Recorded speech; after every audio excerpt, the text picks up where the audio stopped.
Hi guys, so it's a different kind of video for me today. I normally talk about blogging, business, social media content, all of that good stuff, and today I'm going to talk about my experience of weight loss surgery. So it's a little bit of a departure, but stick with me. I've been sharing my journey over on my Instagram and I'll put all the details and links below because I've saved it as a highlight so you can go back and look at the whole experience if it's something that you're interested in learning more about. Whilst over on Instagram, lots of people have been very supportive and very interested, and so I thought I would shoot a video sharing my experience from sort of not beginning to end because we're not near the end yet, but so far I've lost 7 stone in just under 7 months. Okay, so let's get stuck in this video. I'm going to share what is weight loss surgery, the different types of surgery that you can have, and the cost, where I had it done, what it's like to have surgery abroad, all of that good stuff, sort of what the procedure is like and the recovery and the results.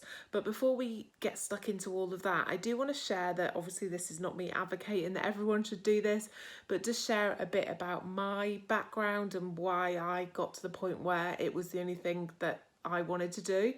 And you know, for years I've been overweight. I actually don't remember ever not being overweight, but I've basically been on one diet or another since I was 18 and I'm 42 now, so a lot of years. And I think it gets to the point where I've had successes, I've lost weight, I've then put weight back on again. Nothing has worked long term. You know, my whole family is all overweight. Obviously, we've made wrong food choices and all of that jazz. We're not victims. We know we have done it to ourselves. But I think there's something in certain people that it's harder for people to lose weight or keep it off or whatever. I found myself in a position. I'd lost 7 stone before or almost 7 stone and put it all back on again and more. And I got to the point where it was really ruining my life. Now, if you're a big person and you like it, then go for your life. But I wasn't happy. I wanted to go swimming with my daughter. I wanted to go on fairground rides with her.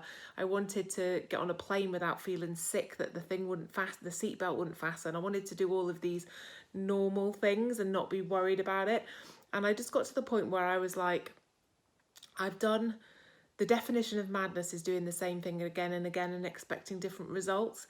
And that's what I was doing. I was doing the same things, the same diets, the same, just the same cycle of like feeling rubbish, going on a diet, losing weight, feeling better, putting it back on again. And I got to the point where I just went, that's enough. That's enough. I'm done. I'm out of this whole diet cycle. I'm just done. And so I reconnected with a friend who had actually had weight loss surgery in Poland. And she obviously, she had a great experience and it was the best thing she'd ever done and all of that stuff. And I realised that, something had to change in my life and I needed to just, make that change. So I went to the doctor, got referred to the Bariatric, which is weight loss consultant, went for the hospital appointment. The waiting list is 2 years in my area. And there's so many tests and hoops and everything to jump through to make sure people are, rightly so, convinced and a good fit for surgery. I'm one of these kind of people that when I've decided something, that's it. That's all I can think of until that thing is done. And so I realised that I had to take matters I couldn't stand another 2 years of feeling like I did. I needed to do it then. I needed to do it. And this was early May last year, 2019. And so I started researching about how much it would be to get it done privately in the UK, what were the different options, and just generally the main 3 options. I'm not a doctor, so seek medical professional help. Is a gastric bypass, a gastric sleeve, and a gastric band. Now, gastric bands are being sort of phased out by most people, so they're not as popular. A band basically goes around the top of the stomach. Over years, the band gets the actual natural stomach entrance, like where the esophagus meets the stomach, gets slacker, and so we can eat more without it kind of like signaling that we're full and stuff, and a band tightens that. And there's various other reasons why I didn't want to have that done. A bypass will literally take the stomach and sort of take a bit off and attach it to somewhere else. So again, there's things that and situations where these surgeries are better, and it's obviously if it's something that you want to look into, then go and do all the research yourself. But for me, a gastric sleeve was the best thing. With a gastric sleeve, the in bit of your stomach is here and the out bit is here, and your stomach is like this, kind of like a weird big fat banana shape, I guess. And what a gastric sleeve does is it sews down here and removes 80% of your stomach. So it's still like a big deal. They still take away 80% of your stomach. They take away the bit at the bottom, which is where all the hunger hormones come from, which for me was one of the biggest things. I had a massive appetite. I was rarely ever full, and I was pretty much always hungry. And so for me, a gastric sleeve reducing the capacity of my stomach, which I'm sure I've stretched over the years, and also taking away those hunger hormones was the best fit for me. So in the UK, that's 10 grand to have it done privately or roundabout. In Poland, where my friend had hers done, that is 5,000 euros or 5 grand, I can't remember, but it was about half of the UK. And I found somewhere in Turkey. Now, do your own research. I've got some notes down here just so I don't forget things, but I started thinking about trying to find the money to go abroad and started researching and all of that stuff. Now I found a place in Turkey, and it was run through a Facebook group called Get Slim in Turkey, which almost put me off, but in that group was lots of people who had been to the hospital in Turkey and had had just the best experience, better than counterparts that were sharing their experience in the UK. And so I got in the group and I got chatting, and basically there was 2 women who had lived in Turkey and had gone for the surgery, had the surgery and changed their lives, and then realised that actually they could start a business helping UK women do the same thing. So the fee was £2,750 when I had it done. I think it's gone up to €3,000 now, but it was or £3,000, but it was £2,750 when I had it done, and that includes everything. It includes a night in the hotel after you'd get discharged from hospital if you want that, and it's the Hilton Hotel, so it's a really nice hotel. It includes all the meds and stuff. I had to pay an additional £80 for meds because I had a previous pulmonary embolism, so I had to have special treatment. So that was an extra €90 or something. And then your flights to Turkey. So the flights were, I think, about 150 quid or something. So all in, under £3,000. That was it. So I booked it. Oh, and it also includes food for your partner. If your partner comes with you, you'll get a private room. So your partner can go with you, or a friend can go with you if you want to. Now, because I've got a little girl and I didn't want her to know what was going on and worry, my husband had to stay here to look after her. So I went on my own, which everyone thinks is amazing, but actually it was I just wanted it done, and I booked it all, and I think it was within 2 weeks was my surgery date. So I had no chance to sort of get stressed about it. I just knew that I wanted to make this change in my life. So off I went to Turkey. All the tests included as well, all your tests, 24-hour care, and they put a British woman with you, so you can they go around with you all the time and stay in your room with you, so that anything you need, you can get help. And most of the staff in the hospital speak English anyway, a little bit or enough, but it's nice to have an English person with you as well. Obviously, if you've watched the Instagram stories, you'll see that. I basically stayed in London the night before, so that was the Monday night. I flew to Turkey, got there about 1ish or something, 1ish on the Tuesday. There was a couple of other ladies that are having their surgery too, so we all got in a car that was sent for us, and it took us straight to the hospital. As soon as we got there, we sort of went into our own rooms, and then as a group, we all walked around the hospital together and had all of the tests. You got to see a psychiatrist, breathing tests, x-rays, all those different kinds of scans, just so many different things that we went through. It was really, really thorough. And if at any point you fail a test, then it doesn't go ahead and you get your money back. But luckily everything was fine. I think more go ahead than don't, to be honest. But my last test was the endoscopy, and that was the only thing that I was really worried about because I'd had one before and I hated it.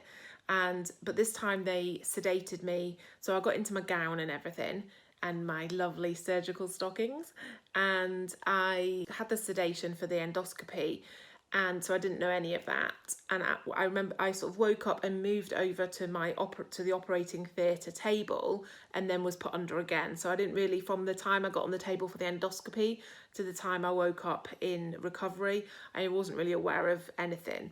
So I woke up in recovery. So I went down about, I think it was about 6 or 7 p.m. on the Tuesday. So bearing in mind I'd left London at like 9 a.m. on the Tuesday, and I was waking up at, whatever time, at 8 o'clock or something in Turkey, having had it all done. It was just bizarre how quickly they can move. So I woke up in recovery. I had someone with me, so that was fine. And I think it was just slightly groggy because of the anaesthetic. It always gets me like that anyway. It's keyhole surgery, so I think there's meant to be 5 small incisions where they've done it. One slightly bigger where they actually take the stomach out. You don't really feel much there at all. Just a little bit uncomfortable because obviously someone's taken your stomach away. But I, not too bad at all, and fell straight asleep. Woke up in my room a bit later. I think one of the ladies it's her business, she said that she'd called my husband and everything was fine. And then I think I just slept for that night. I can't really remember much more about that night other than the lady slept in the bed next to mine, the UK woman. So, I had someone if I needed anything. The next morning I woke up, felt remarkably fine, like considering it's a pretty big deal, it was fine. And they tell you to get up, that the sooner you can get up and start moving around, the better you will be, like hands down. So they wanted you to walk as much as possible because it helps the air that gets trapped when you have keyhole surgery, it helps move that out the way, and the air can be a bit painful sometimes. So I was like, right, I was on a mission. So I walked 8,000 steps the second that, my first day with my drip, because you're not allowed fluids. And I just walked around the corridors of the hospital and did 8,000 steps that day. So that shows how unaffected really you can be by it. So I think the worst thing I felt was the thirst. I always get super thirsty when I travel, and not having drunk since Monday evening, and then it be Thursday morning when you're allowed to drink, is a long time in the Turkish heat when you've been travelling. That would be the same anywhere though, but the travelling did add a little bit of extra thirst for me and made me get really bad headaches. But that wasn't anything to do with the operation, it was just literally the thirst. So on Thursday morning I woke up, which is like day 3, and you have what they call a leak test. So you have to drink this bit. It's not very nice, but I've drank worse. A bit of medicine that tastes a bit like apple juice, but it's just, it's literally this much. So you just knock that back, and then you go for a scan, and they just want to test that nothing is leaking from your stomach. When that's done, everything's fine. You're just recuperating, walking, and you can start to drink bits of water and take it steady. I think they say 4 small cups in that first day. So bit by bit, having some water, walking, all of that jazz, good to go. So I spent ages watching Netflix stuff in my room, and on Friday I got discharged, went to the Hilton. So checked into a lovely room in the Hilton that's all included in the price, and just chilled out there again. I just felt really tired, felt a little bit emotional being away from my family. I had one moment where I sat on the bed and it wasn't even painful, but I just thought, what have I done to myself? Like, what have I done? Like, I've done something that you can't change. Like, oh my God, did I make a mistake? And there was no pain or anything. It was just, I think that was one of the emotions that quite a few people have. And then I suddenly realised that I needed to do something, or otherwise my life was going to just be this thing that just kept on repeating. Friday came and went, and then Saturday woke up, and with the 2 other ladies that were in at the same time as me, who had gone to the hotel as well, we got a cab and went to a Turkish market and walked round there. Our flight was pretty late on the Saturday night, so we had time. I think it was about 6 o'clock. We had time to go to the market, walk about, buy some souvenirs, go back to the hotel and get picked up to go to the airport and fly home. I flew home, and then I was meant to be staying in London the Saturday night, but I just couldn't be away from my family anymore. So I got straight in my car and I drove the hour and a half home. So that was on the Saturday, so I had the operation on the Tuesday, so not that long after. I think as long as you're not planning on doing an emergency stop, and I know you can't plan for these things, but I just wanted to be at home in my own bed. And so I drove home absolutely fine, crept into bed, woke up with my family the next day. So that was the operation, and the sort of, getting to the point of being home. Then when you're home, I had to do 2 weeks, and most people have to do 2 weeks of just fluids. So you're allowed milk and all of that stuff and protein powders, and because it's important that you get more protein in. So 2 weeks of fluids, 2 weeks of puree, and then you can start eating bits of solid food and sort of they give you a diet plan, but you can find loads of stuff online as well. And the Facebook group's really helpful. So you've got to focus on getting fluids in and eating enough protein. Now, that's probably something that I'm still not amazing at, to be honest, but I'm trying my best. And you have to remember that the amount that you can eat is really small. It's learning to eat a little bit slower, because if you eat quickly, you eat basically more than you need to, because you eat those few extra mouthfuls before your stomach's got time to signal that it's full, and so you can be sick. Now, I've probably been sick about 10 times in the whole time, and it's literally when I've just been a little bit quick and I've taken a couple more mouthfuls.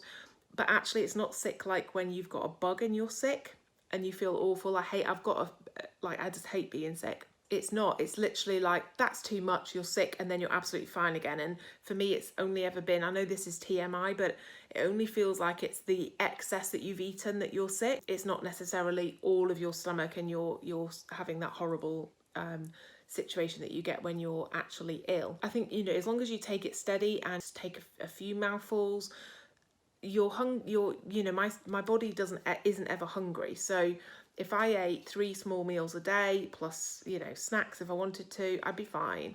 And I think it's just when you forget, and you're in your old habits of maybe a couple more, oh, this tastes good, that is the case. But I can join in with any family thing that we're doing. I can go anywhere and eat anything at the moment. I just have a small amount. So I either have a kid's portion, I have a starter when everyone else is having a main, or I have a main and just don't eat it all. It doesn't matter, does it?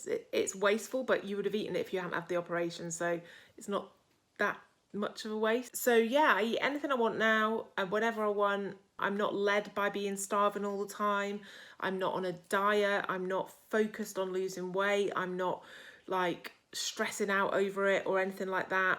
I feel free for the first time in so long, free from diets. I know that what I eat is less than normal, so I'm gonna lose weight. So far it's just under 7 months and I've lost 7 stone, so that is pretty good. I've got 4 more to go, but that's taken me to lighter than I've ever remember being. So 3 to 4 and I'll be done, which is insane. I never thought I'd be done losing weight. At the moment, I can go into shops and buy stuff like normal shops, not plus size shops, and it's liberating and freeing and is the best thing I've ever done. So I wanted to, if you've got any questions, then feel free to hit me up in the comments. Please don't leave any hate if you're anti-surgery, because this is something that I did that has changed my life and has actually changed the quality of my daughter's life too, because she loves me doing things with her, like swimming and stuff, and I just don't want to do it when I'm not confident in my own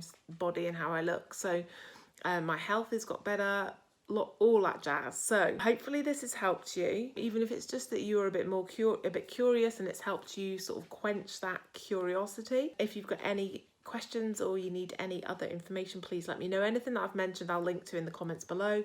But for now, bye.